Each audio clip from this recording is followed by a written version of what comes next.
તો અત્યારે તમે જે આ સ્ક્રીન પર જોવો છો ને એમાં મેં પેલા કાર્ડ માટેનું કમ્પ્લીટ કરીને રાખેલું છે. હવે આ આટલું કોષ્ટક છે એ શું હશે, તમારા અડધા પેજમાં હશે અને એ નીચે જે અડધા પેજની જગ્યા છે એમાં આ એક નોંધ લખવાની છે તમારે. લાસ્ટમાં અત્યારે તમે જોવો છો તો અત્યારે કાંઈ તમારે લખવાનું નથી. તમને આનો ફોટો છે એ એન્ડ ઓફ ધ લેક્ચર તમને તમારા ગ્રુપની અંદર મૂકી દેશું. બરાબર, અત્યારે ખાલી મને સમજવાનું જ છે. હવે આ વસ્તુ હું તમને અત્યારે જો આમાં શું મેં કર્યું છે હું કહું કે 12 ખાના તમે આવા બનાવ્યા ને, તો પેલા આ 1 નંબરનું છે, તો હવે કોષ્ટકમાં જઈને તમે જ્યારે 1 નંબરના ખાનામાં ઊભા રહ્યા હશો ત્યારે એનું આડું અને ઊભું વાંચ્યું હશે તો આ નામ આવ્યું હશે.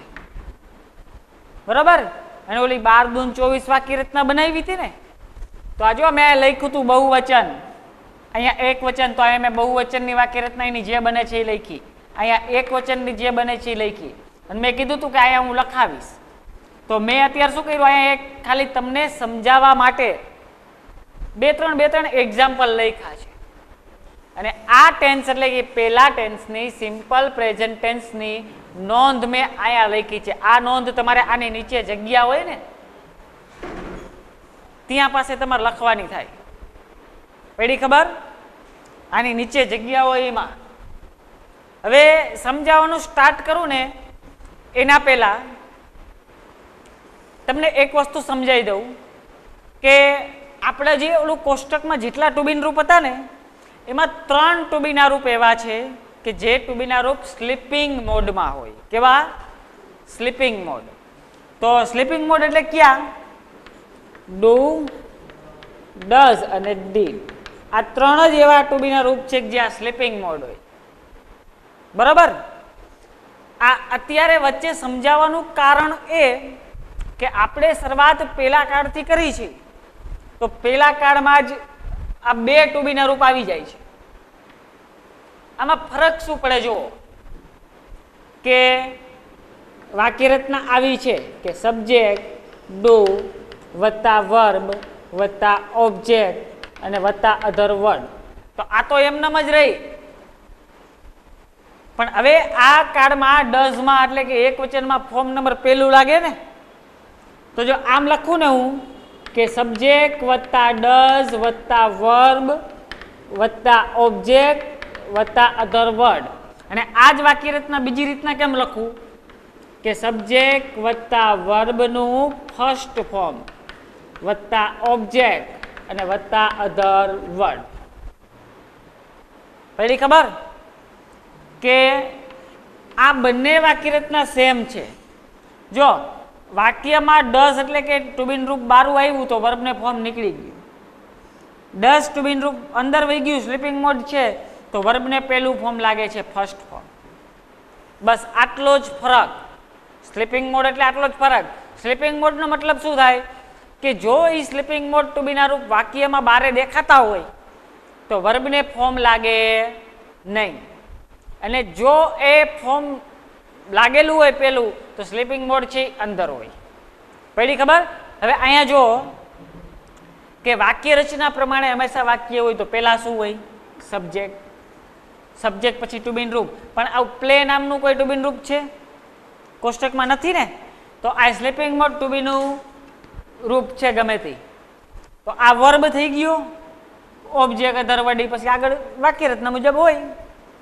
તો આ સ્લીપિંગ મોડ છે એમ ખબર પડી ગઈ. હવે આ પેલું ફોર્મ નથી લાગ્યું. સ્લીપિંગ મોડ ટુ બી નું રૂપ હોવા છતાં પેલું ફોર્મ પણ નથી લાગેલું, તો કોષ્ટકમાં જઈને ગોતવાનું એવું કયું ખાનું છે કે વર્બનું એકેય ફોર્મ ન લાગે ને ટુ બી નું રૂપ સ્લીપિંગ મોડ હોય. તો માત્ર ને માત્ર શું છે? ડુ એક જ એવું ટુ બી નું રૂપ નીકળે કે આ રીતના કન્ડિશનમાં હોય. બરાબર, તો આ શું છે? Sleeping mode. જો સેમ વસ્તુ, you drive the car, they clear the wall house, બધામાં સ્લીપિંગ મોડ છે. અને અહીંયા જુઓ કે હી સ્પીક્સ વેરી લાઉડલી. જો આ એસ લાગ્યો, આ વર્ક્સ એસ લાગ્યો, મેક્સ એસ લાગ્યો. બરાબર, મેક્સ છે તો એસ લાગ્યો. એટલે હવે આ મતલબ શું થયો કે માની લ્યો કે અહીંયા ખાલી જગ્યા છે, તો આનો શું થયું કે હી ખાલી જગ્યા વેરી લાઉડલી ટુ સ્પીક, એટલે કે સ્પીક શબ્દથી ખાલી જગ્યા પૂરો. આનો મતલબ આવો થયો ને કે સ્પીક શબ્દથી ખાલી જગ્યા પૂરો, આવો મતલબ થયો. તો જો મેં નીચે નોંધ લખાવી છે કે જો વાક્યમાં એક વાક્ય ઓળખવાની પણ બીજી રીત છે કે વાક્યમાં જો આમાંથી કોઈ શબ્દ જોવા મળે ને તો એ આ કાળનું વાક્ય હોય. કયા કયા શબ્દો છે? જનરલી, ડેઇલી, એવરીડે, ઓલવેઝ, ઓફટન અને લાઉડલી. આ શબ્દો છે. આ શબ્દો જો વાક્યમાં જોવા મળે તો તમારે સમજી લેવાનું કે એ કયા કાળનું વાક્ય છે? એ આ કાળનું વાક્ય છે. બરોબર? ઓકે.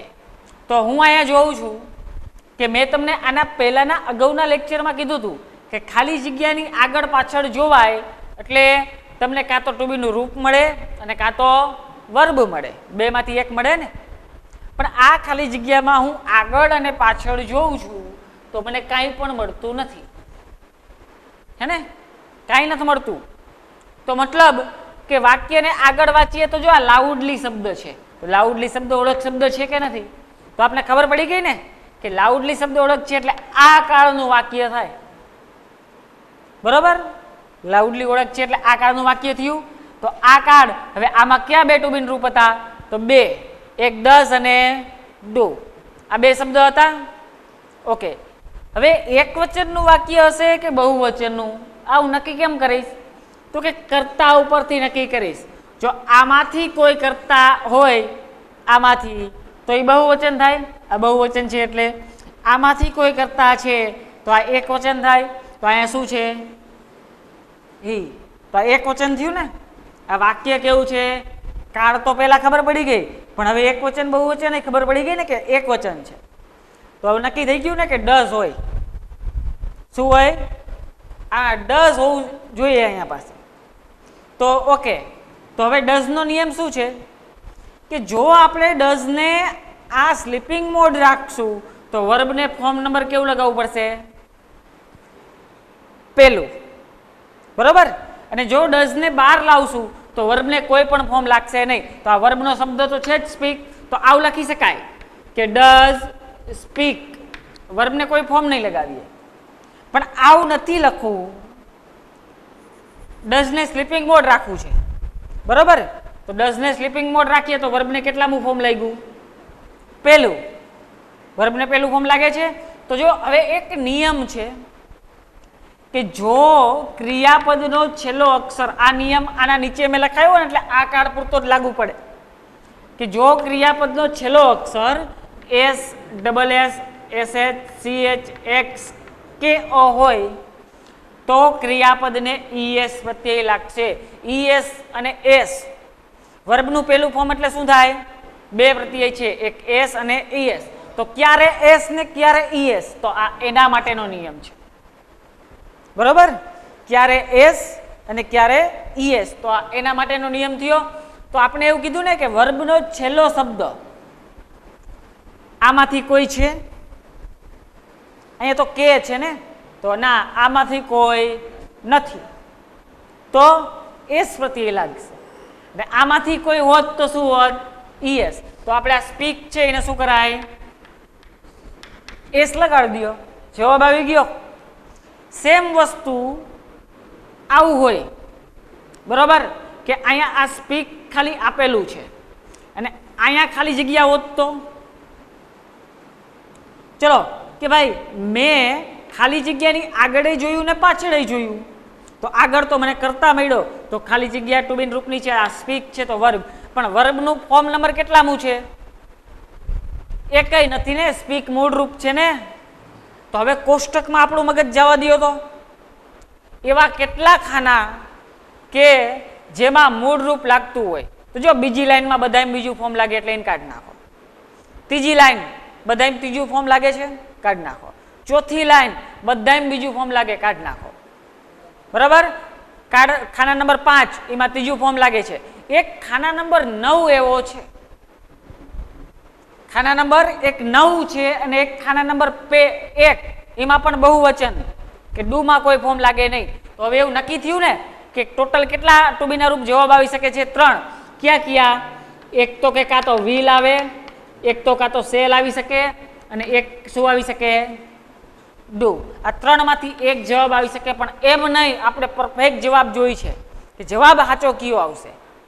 તો જ્યારે એક વસ્તુ યાદ રાખજો મગજમાં, જ્યારે તમે તમારું માઇન્ડ કોષ્ટકમાં લઈ જાઓ છો ત્યારે તમને એક કરતા મલ્ટિપલ જવાબ મળે છે, તો હંમેશાને માટે વાક્યને આગળ વાંચવું.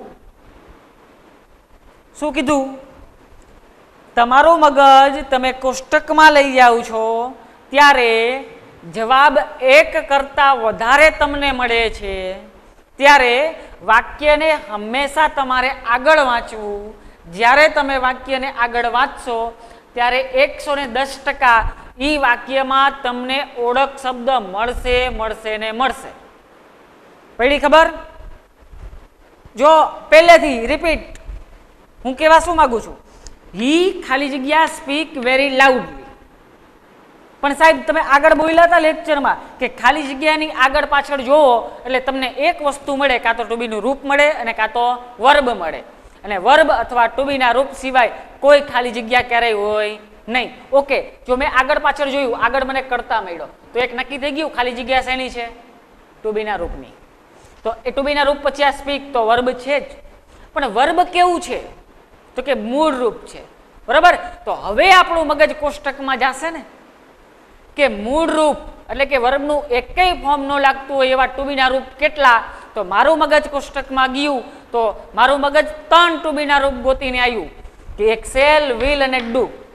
આ 3 એવા ટુ બી ના રૂપ છે કે જેની જોડે કોઈ પણ ફોર્મ લાગે નહીં. તો આ 3 નહીં, મારે તો જવાબ માત્ર એક જ જોઈ છે, હું 3 ન મૂકી શકું અહીંયા. બરાબર?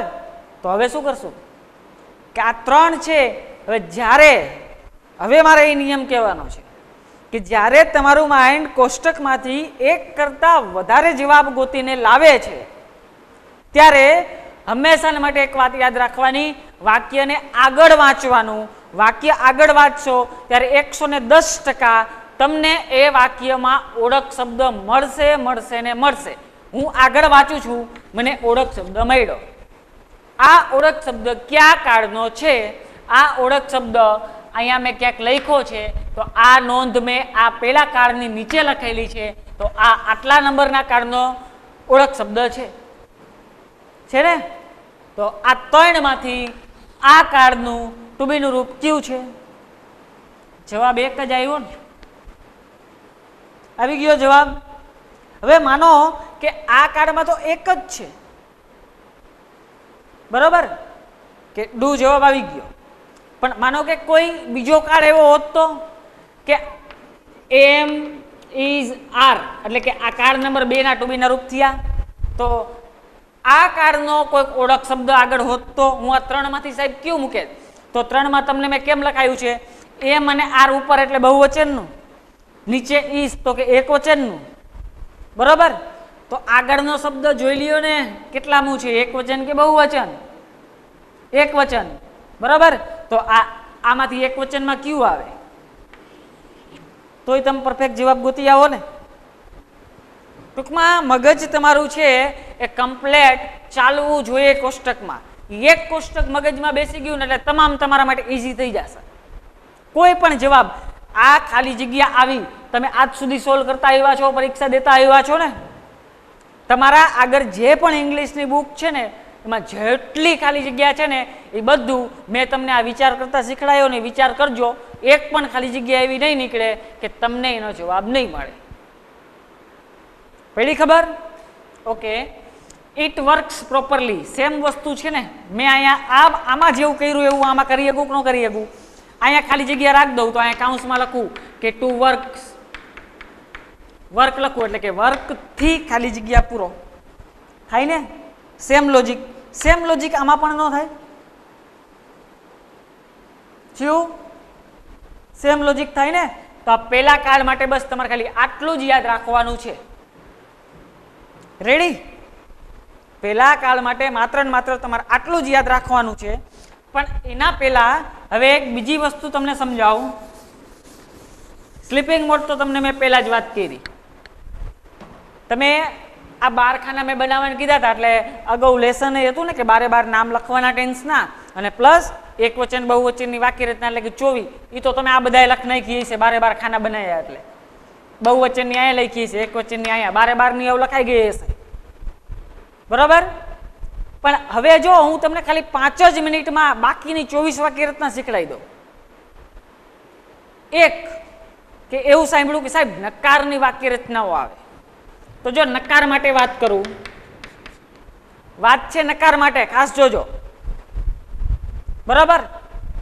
તો નકારમાં શું છે કે માત્ર ને માત્ર નોટ શબ્દ વાક્યમાં ઉમેરાય એટલે એ વાક્ય નકાર કહેવાય. રેડી? પણ નકાર છે ને એ એક એની જગ્યા ફિક્સ જ છે. એ નકાર એવું કહે છે જો હું વાક્યમાં રહું તો આની પડખે જ રહું, બાકી ક્યાંય ન રહું. બરાબર? તો એ કયો શબ્દ એવો છે કે એની પડખે જ નકારને રહેવું ગમે? તો ટુ બી નું રૂપ વત્તા નોટ. નોટની જગ્યા હંમેશાને માટે ટુ બી ના રૂપ પછી જ હોય, બાકી કોઈ પણ જગ્યાએ વાક્યમાં નોટની જગ્યા ક્યાંય ન હોય. પડી ખબર? તો જેટલી વાક્ય રચના છે ને એમાં ટુ બી ના રૂપ પછી નોટ મૂકી દો એટલે બધી વાક્ય રચના કેવી થઈ ગઈ? નકારની થઈ ગઈ. તો 12 કાળની ન થઈ જાય? 12 દુ 24 હતી, છત્રી આવડી ગઈ. હવે ખાલી નોટ જ મૂકવાનું આવ્યું, છત્રી આવડી ગઈ ને, છત્રીએ પહોંચી ગયા આપણે. રેડી? કેમ કે આ બંનેનું મિત્ર જેવું કામકાજ છે કે બંને ભેગા જ રહીએ, કોઈ દી છૂટા ન પડે. આ ઇંગ્લિશ ભાષામાં નંબર 2 નો એક પ્રમુખ નિયમ છે, એ ક્યારેય છૂટા ન પડે. ટુ બી નું રૂપ અને નોટ બે ભેગા જ રહીએ, કદાચ ગમે તેવી કન્ડિશન વાક્યમાં કેમ નથી રચાતી. પણ નોટ એમ કહે કે મને વાક્યમાં જગ્યા આપવી હોય તો ટુ બી ના રૂપની બાજુમાં જ આપવી પડે, બાકી હું ક્યાંય સેટ થાઈશ નહીં. બરાબર? તો આ નોટનું કામકાજ એવું છે. તો બસ આ એક યાદ રાખી લો લોજિક. એમાં નકારની વાક્ય રચના 5 વાર લખીને યાદ રાખવાની જરૂર જ નથી ને. બરાબર? સેમ વસ્તુ હું તમને કહું પ્રશ્નાર્થ. સેમ વસ્તુ પ્રશ્નાર્થ. બરાબર? તો પ્રશ્નાર્થમાં શું છે કે આપણે એક સાદી વાક્ય રચના શું હતી જુઓ કે સબ્જેક્ટ વત્તા ટુ બી નું રૂપ વત્તા વર્બ વત્તા ઓબ્જેક્ટ વત્તા અધર વર્ડ, આવું હતું. બરાબર? પ્રશ્નાર્થમાં ફરક કેટલો? આ ટુ બી ના રૂપને અહીંયા લઈ લ્યો, આ સબ્જેક્ટને એની જગ્યાએ જવા દો એટલે બની ગયું પ્રશ્નાર્થ. તો ટુ બી નું રૂપ વત્તા સબ્જેક્ટ વત્તા વર્બ વત્તા ઓબ્જેક્ટ વત્તા અધર વર્ડ. આ પેલા બે માં જ ખાલી ફેર થાય, બાકી બધું એમને. તો આ વાક્ય રચના બની ગઈ પ્રશ્નાર્થની. આવી તમે આ બધા જ કાળની બનાવી શકો. આની મારે બનાવી છે તો આ 10 આગળ લઈ લઈશ, સબ્જેક્ટ અહીંયા લઈ લઈશ, પ્રશ્નાર્થ થઈ ગઈ. 48 રેડી? હકાર નકાર પ્રશ્નાર્થ બધું આવી ગયું. બસ તો આમાં તમારે આવી રીતના યાદ રાખવાનું છે, પ્રેક્ટિકલી મગજમાં ઉતારવાનું છે. તો પ્રેક્ટિકલી એકવાર મગજમાં ઉતરી ગયું ને પછી તમને છેક લગી ઉપાધિ નહીં રહે, છેક ગમે તે ટોપિક આવશે. પણ જરૂર શું છે કે પ્રેક્ટિકલી આ નોલેજ છે એ તમારા માઇન્ડની અંદર બેસી જવું જોઈએ. અને આ જ્યારે બેસી ગયું ને ત્યારે સમજો કે તમારું કામ ડન થઈ ગયું. Okay, done. તો આટલે સુધી આ મેં પહેલા કાળની વાત કરી નાખી. તમે જો વર્ક તમે પહેલા કમ્પ્લીટ કરેલું હોવું જોઈએ. કે મેં તમને અગાઉના લેક્ચરમાં કીધું હતું કે 12 કમ્પ્લીટ આ ખાના બનાવીને રાખજો, એટલે હું ખાના સીધા ચાલુ કરીશ. તો આજ મેં આ પહેલું ખાનું ચાલુ કરી દીધું અને આ પહેલું મારે જેમને જેટલું આપવું હતું એટલું આપી પણ દીધું અને સમજાવતું એટલું સમજાવી પણ દીધું. બરાબર? અને આ એક છે ને ક્યાંક ઓલું કોષ્ટક ડ્રો કર્યું ને, એ કોષ્ટકની આસપાસ ક્યાંક આ લખી નાખજો. આ અલગથી નિયમ યાદ રાખવાનો નકાર અને પ્રશ્નાર્થ માટે. ખાલી આટલો જ ફરક પડે, બાકી કાંઈ ફરક પડે ક્યારેય નહીં. બરાબર? જેમ જેમ આગળ આવતું જશે એમ એમ આગળ કહેતો જઈશ. આમાં થોડુંક અટપટું લાગ્યું હશે તમને એનું કારણ શું કે આ બંને ટુ બીના રૂપ છે ને સ્લીપિંગ મોડમાં આવે એટલે. હવે આગળ પછી ક્યાંય આવું નહીં થાય. એમાં તો તમારે ઓલું સિમ્પલ લોજિક જ વિચારવાનું. ખાલી જગ્યાની આગળ પાછળ જોવો, શું મળ્યું, મગજ જાય કોષ્ટકમાં, કોષ્ટકમાંથી કેટલા જવાબ આપણે લઈને આવ્યા. બસ આ લોજિક સેમ પ્રોસેસમાં સેમ પ્રક્રિયા તમારે વિચારવાની, એટલે તમને જવાબ ઓટોમેટિક બધા મળતા જશે. પડી ખબર? હવે પેલા કાર્ડની વાત પૂરી કરી, બરાબર. હવે કાર્ડ નંબર 2 માં આવી ગયા. જો અહીંયા ઉપર તમારે અહીંયા બગડો લખેલો હશે બીજા પેજમાં, તો બગડો લખેલો હતો એટલે હવે આપણે શું કરશું, પેલું કોષ્ટક હતું એમાં આમ આંગળી રાખીએ બીજા ખાનામાં, તો આડું વાંચો ને ઊભું વાંચો એટલે પ્રેઝન્ટ કન્ટિન્યુઅસ ટેન્સ નામ આવ્યું હશે, બરાબર. પ્રેઝન્ટ કન્ટિન્યુઅસ ટેન્સ નું નામ આવ્યું ને. ઓકે, તો એમાં 3 શબ્દ છે, એમ, ઇઝ અને આર. એમ, ઇઝ અને આર. તો હવે આ વાત છે એ કાર્ડ માટેની છે. એ કાર્ડ માટે જો મેં વળી પાછું કોષ્ટક છે એ કમ્પ્લીટ કરી નાખ્યું ને, પહેલા કાર્ડનું પતાવ્યું એવું મેં બીજા કાર્ડ માટે પણ કમ્પ્લીટ કરી નાખ્યું. અને આ અડધા પેજમાં તમારા પાસે કોષ્ટક છે તો એના નીચેના જ્યાં કોરો ભાગ છે ને ત્યાં તમારે આ નોંધ લખી નાખવાની બીજા કાર્ડમાં, બરાબર. કાર્ડ નંબર 2 એમાં નીચે તમારે આ નોંધ આટલી લખી નાખવાની. નોંધ કઈ છે? આઈ સાથે હંમેશા એમ આવે. Look, see, watch, here, now, at this time, at this moment અને એટ પ્રેઝન્ટ. જો આ શબ્દ એમાં હોય કોઈ પણ વાક્યમાં તો ઈ કાર્ડ નંબર 2 નું વાક્ય ગણાય. ક્રિયાપદનો છેલ્લો અક્ષર ઈ હોય તો તે કાઢી નાખવાનો અને એની જગ્યાએ આઈએનજી લગાવી દો. એ કેમ એ હું અહીંયા સમજાવું. રેડી? હવે એક્ઝેક્ટ હવે ચાલુ થાય છે કે આપણે વિચાર કેવી રીતના કરશું.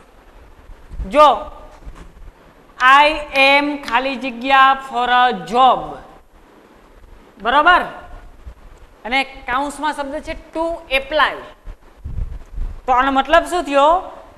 એપ્લાય થી ખાલી જગ્યા પૂરો. એક જ સેમ પ્રોસેસ. સાહેબે શીખડાયું ને કે કોઈ પણ ખાલી જગ્યા 2 વસ્તુની જ હોય, કાં તો ટુ બી ના રૂપની અને કાં તો વર્બની, બરાબર. તો ખાલી જગ્યાની આગળ પાછળ જોવાય એટલે કાં તો ટુ બી નું રૂપ મળે અને કાં તો વર્બ મળે. તો આ ખાલી જગ્યા છે એમાં હું અહીંયા જોઉં છું. રેડી? તો શું મળ્યું? એમ મળ્યું. તો વિચારો કોષ્ટકમાં જાઓ, એમ કેટલામાં ખાનામાં આવે છે? તો ખાના નંબર 2. ખાના નંબર 2 માં કેટલામું ફોર્મ હોય વર્બનું? તો કે લાઈન નંબર બીજામાં આવે ને તો આખી લાઈનમાં કેટલામું ફોર્મ લાગે? બીજું ફોર્મ લાગે ને. આખી લાઈન પેલું કોષ્ટક જુઓ, બીજું ખાનું લાગે સેકન્ડ. તો સેકન્ડ ફોર્મ એટલે કેટલામું? આઈએનજી વાળું ને. તો અહીંયા હંમેશા શું હોય? અને આઈએનજી લગાડી દો. એપ્લાઇંગ. જવાબ આવી ગયો છે ને. વી ખાલી જગ્યા સ્ટેઇંગ હિયર. આમાં મસ્ત વિચાર નીકળશે. હવે જો ખાલી જગ્યા આગળ પાછળ જોયું તો કે અહીંયા આગળ જોઉં છું તો કરતા મળે છે, તો એનો મતલબ એવો થાય કે આ ખાલી જગ્યા શેની છે? ટુ બી ના રૂપની છે. હવે આ ખાલી જગ્યા ટુ બી ના રૂપની હોય તો એના પછી વર્બ હોય તો કે યસ છે, આઈએનજી ફોર્મ છે. તો આઈએનજી ફોર્મ એટલે ફોર્મ નંબર કેટલામું? બીજું. હવે કોષ્ટકમાં તમારું માઇન્ડ જવા દો. આઈએનજી ફોર્મ લાગતું હોય એવા ખાના કેટલા? જેને ખબર પડતી હોય એમ આંગળા કરશે, આટલા ખાના થાય એમ સાહેબ. આઈએનજી ફોર્મ લાગતું હોય એવા ખાના કેટલા? 5 અને 1 આવી જેની આંગળી છે એ રાઈટ છે. 6 ખાના. તો 6 ખાનામાં તો 12 એક ટુ બી ના રૂપ છે. તો 12 ટુ બી ના રૂપ અહીંયા આવવાને જવાબદાર છે. અહીંયા આવા એ દાવેદાર છે કે 12 ટુ બી ના રૂપ એવા છે કે જે આ ફોર્મની જોડે આવી શકે છે. ઓહો, 12 ટુ બી ના રૂપ તો નો મેળ આવે. આપણે તો એક જ જોઈ છે, બરોબર. તો મેં તમને હમણાં પહેલા કાર્ડમાં તો કીધું કે જ્યારે તમારું માઇન્ડ કોષ્ટકમાંથી એક જોડે મલ્ટિપલ જવાબ શોધીને લાવે છે ત્યારે તમે શું કરશો? વાક્યને આગળ વાંચશો. વાક્ય આગળ વાંચશો એટલે તમને શું મળશે? કાળનો ઓળખ શબ્દ મળશે. ઓકે,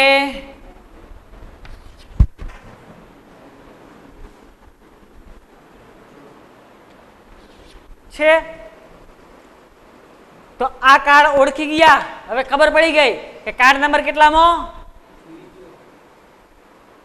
ઈશારાથી કહેવાનું કાર્ડ નંબર 2. બરાબર. પણ કાર્ડ નંબર 2 માં હજી 3 છે.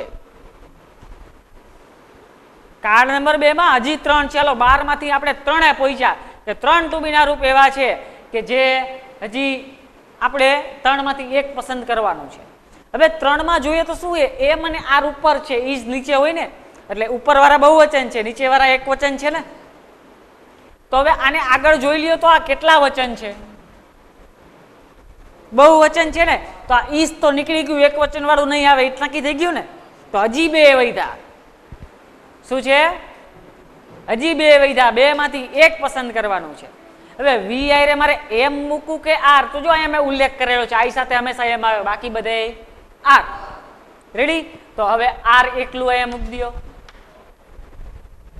જવાબ ગોતવો કેટલો આસાન છે, હે? છે ને? જવાબ ગોતવો કેટલો આસાન છે.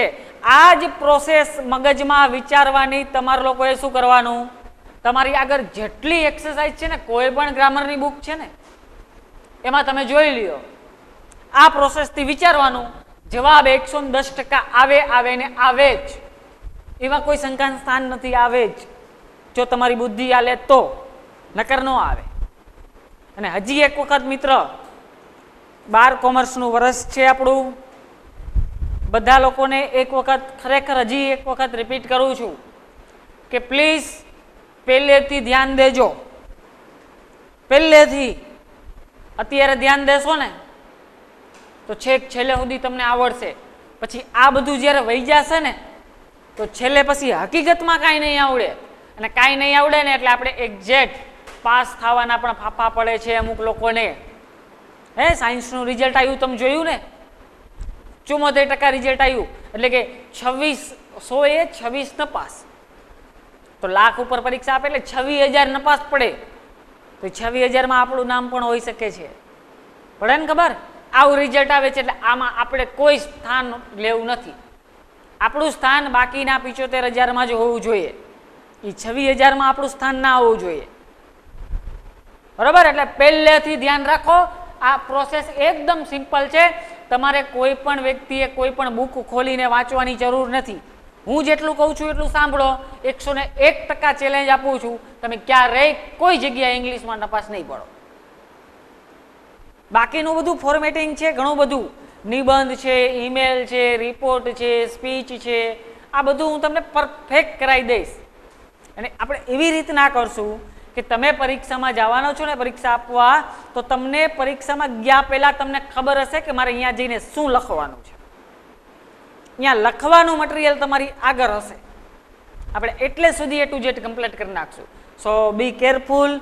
પહેલેથી ભણવામાં ધ્યાન દો.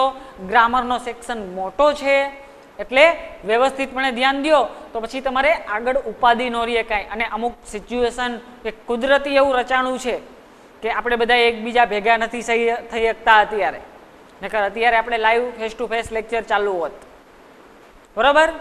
પણ જે હોય તે સમય સંજોગોને માન મર્યાદા રાખી અને એક્સેપ્ટ કરતા શીખી જાઓ કે નહીં ભાઈ, ટેકનોલોજીનું યુગ છે, ટેકનોલોજીનો ભરપૂર ઉપયોગ કરીએ. ઓકે, તો આની વાત હતી. આમાં જવાબ ગોતતા આવડી ગયો. You are suffering from drive. હવે આમાં તમે તમારી રીતના જાતે તમે ગમે અહીંયા ખાલી જગ્યા રખાવી અને મગજ આમાં મેં વિચાર્યું એવું તમે વિચારી શકો છો. થાય? જો, he is painting the house. It is a hanging and wall. Ravi is washing car. Same છે, બધા સેમ છે આના જેવું. ખાલી મગજ વિચારવાની તમારી જરૂર છે કે મગજ કઈ દિશામાં હાલવું જોઈએ, કેવી રીતના ચાલવું જોઈએ. ખાલી જગ્યા હંમેશા 2 શબ્દની હોય, કાં ટુ બીના રૂપની કાં વર્બની. ખાલી જગ્યા હોય એની આગળ પાછળ જોઈએ એટલે બે માંથી એક મળે. કેમ કે ટુ બી નું રૂપ અને વર્બ આ બેની જગ્યા બાજુ બાજુમાં છે ને, એટલે કાં વર્બની ખાલી જગ્યા હોય ટુ બી રૂપ મળે, ટુ બી રૂપની હોય તો વર્બ મળે. તો આ વર્બ મળ્યું તો વર્બને ઓળખો. કેટલામું વર્બ છે? તો કે ભાઈ બીજા નંબરનું વર્બ છે. તો ખાનામાં વહી જાઓ કોષ્ટકમાં કે બીજા નંબરનું ફોર્મ કેટલા ખાનાને લાગે? તો કે 6 ખાનાને લાગે. ઓહો, જવાબ જાજા આવ્યા, આપણે તો એક જ જોઈ છે. તો વાક્યને આગળ વાંચ્યું ને, તો વાક્યને આગળ વાંચ્યું તો ઓળખ શબ્દ મળ્યો, તો પરફેક્ટ ખબર પડી ગઈ આ ઓળખ શબ્દ આ નંબરના કાળનો છે. બરાબર. તો હવે શું કરશું કે આ નંબરના કાળનો છે, તો આ નંબરમાં તો હજી 3 છે, તો 3 માંથી એક આપણે જોઈ છે. તો એક વચન બહુવચન આ મેં આગળ જોઈ લીધું, તો એ મુજબ મારે નક્કી થઈ ગયું આ જ આવે. કેટલી સરળ વાત છે. આજ પહેલા તમે ખુદ તમારા મગજથી વિચારો, તમને આ બધી ખાલી જગ્યા સોલ્વ કરવામાં કેટલી તકલીફ પડતી. તમને એવું થતું ને કે હું ક્યુ ટુ બી રૂપ મૂકું, શું લખું? આ આટલું સિમ્પલ છે, બસ સાચું ગાઈડન્સ જોઈ. રેડી? એક્ઝેક્ટ ટાઈમિંગ 11 થયો છે. હવે વધારે ડોઝ આજ નથી આપવો, આ ડોઝે આપણે એન્ડ કરશું.